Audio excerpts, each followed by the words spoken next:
الناس بتسألني انت بقيت كئيب كده ليه؟ مالك شايف الدنيا سودا ليه؟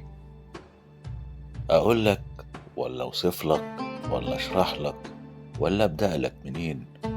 ان احنا عايشين في وسط ناس مجانين، كمية كآبة وسلبيات في الشارع ولا على السوشيال ميديا، ولا حال الناس اللي يصعب على الكافر، ولا الطاقة السلبية اللي جوه كل واحد فينا.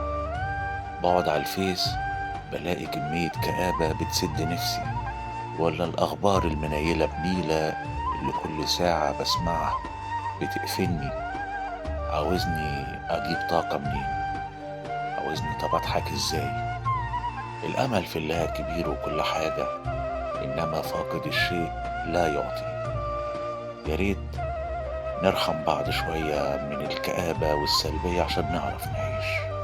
خلينا نبقى طاقة إيجابية لبعض، خلينا نبقى عكاز لبعض. كلنا بنمر بمشاكل وبأزمات، إنما لازمتها إيه ننشرها على الفيس ونصدر الطاقة السلبية والكآبة اللي عندنا لغيرنا؟